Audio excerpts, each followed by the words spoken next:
ngewe naje gutanga agasoko ku bajene bari mu kintu cyitwa showbiz. Nge ntabwo ndi muri showbiz, nta munyamakuru nijunditse, nta muhanzi nijunditse, nta n'umupromota nijunditse, ariko nk'uko ikintu cyitwa showbiz cyanze izina Yago kikaryanga, bakavuga ngo arajwigira, bakavuga ngo aragira gute, ndagira ngo munarireke muyitangira kwitoratozwa ku tuntu twanyu ngo ninjye wagiriye inama ibi nibi, ngo ninjye mwabana mwe abo ngabo bose bita ngo new generation. Ibyanyu ndabizi, mfite amakuru yanyu, murabizi ko mfite amakuru yanyu. Ntazagira umwana wongera gukinisha izina Yago. Ntabwo ndabona umuhanzi nka Tom Close amvugaho nabi cyangwa agira gute. Ntabwo ndabona umuhanzi nka Bulldog, ntabwo ndabona umuhanzi nka Riderman. Ariko ukajya kubona ukabona abantu wafashije, wahaye ukuboko, nibo barimo kugenda mu dukundi bavuga ngo mumufungishe. Uriya se ngo ntabwo biri bukunde. Ngiye gusoreza ku ijambo rya His Excellence. Ntabwo biri bukunde. Yaravuze ngo twavuye kure. Murabona aho tugeza, twavuye kure. Ubuse murabona hari ibintu koko byakongera kudukanga. Ngira ibintu naciyemo, nta kintu na kimwe cyakongera kunkanga. Mwarakanze biranga. I am a one man stand. Ndi umujene umwe waje akora ibintu bye, abikora atabasabye, abikora kuko abikunda. Ntabwo nkora umuziki kugira ngo umuntu umire cyangwa ngo mumenge.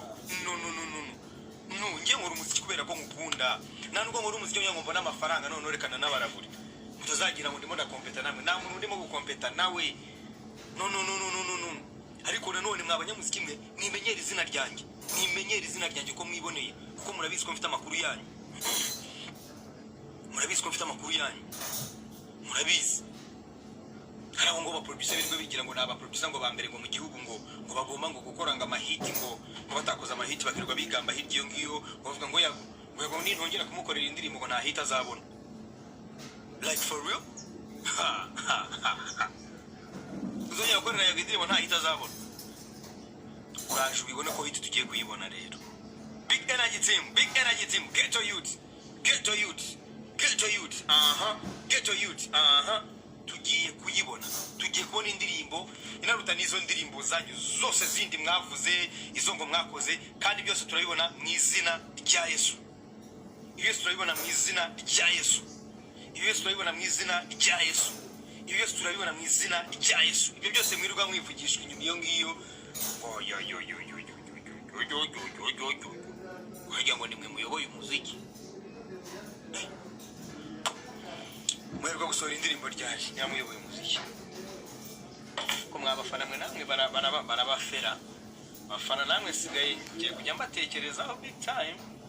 Abafera namwe mukagendera mu kigare. Birwa babeshya.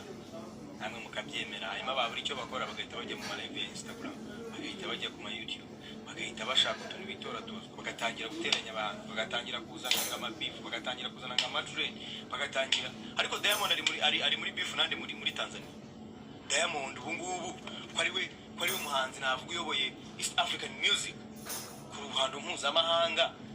Ubu ngubu Diamond last night yarari ngira ngo muri fashion week y'Ipari harimo n'abahanzi banini.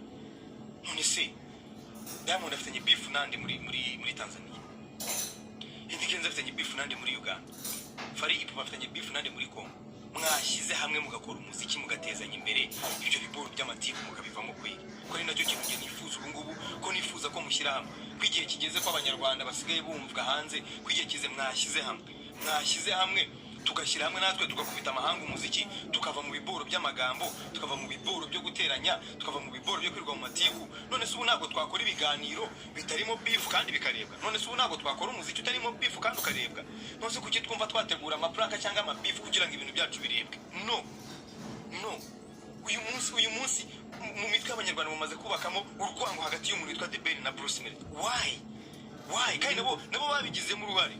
Nabo babigiramo uruhare. Ngo hari utegura ibitero, ndamuza utegura ibitero akagenda akabitega mugenzi we. You get? Kugira ngo amunanize. Nuko nawe atavuga ngo avugisha ukuri, avuge ngo wo bimeze gutya. Ngaho muragiye gushakisha papa w'umwana. Come on, ibi umwanda, ibi biboro turimo muri showbiz ni umwanda bro. Mureke dushyire hamwe man, mureke dushyire hamwe ibyo bintu byose murimo ngo by'amango by'udukundi ngo team iyi ngo team iyi nta kintu bizatugeza. Abajene muze mube inspired, muze mujye kuri internet muri benshi mu producing content. Ngiye nkunda bari abana ndimo kubona muri no minsi bari kuri za TikTok, bari kuri Instagram, abana baba baby bibyinira, buri nabo ni naho movement yimukiye. Tugiye kubahereza platform ya Yago TV show.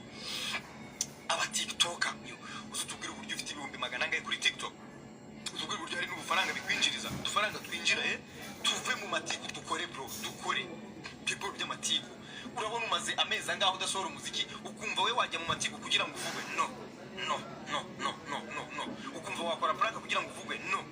Ibyo bintu mubireke, mukore imiziki myinshi, mukora amakora bigiye cyacu kirageze, igihe cy'abanyarwanda kirageze. His Excellency yirwa barabura ariko muri week muracyagira n'ishyari hagati yanyu. His Excellency nikira turabuye bro. Grammy Award Academy is coming muri 2026. Urabura kujya gukompoza uri muri irwa wiga uturirimbo muri studio tw'abandi. Reka mbabwire ikintu mutari muzi, none cyo narakimenye numva ubwo babura nanyishe kabisa, ntago nababeshye. Ngiye kubabwira umuntu ntago ndi bumabwire izina ariko muretse mu mumenye. Yaririmbaga mu itsinda ry'abasore batatu, ubu yirirwa mu biganiro ku ma YouTube, anakora n'amafilime. Uwo musore asigaye yirirwa mu studio, yahawe akazi na company nako na label, yahawe akazi na label. Rikana n'abarabure kino kintu, yahawe akazi na label ko kuzajya zenguruka mu studio y'i Kigali yumva imiziki n'inyizi irimo, bagurira aba producer bakabumvisha imiziki irimo mishyashya y'abahanzi. Hanyuma uwo muhanzi utagikora umuziki akagura uwo muziki nk'aho ari uwe, agahita awutransfera kuri ya label. Sinzi nawe murimo kumva icyo kintu.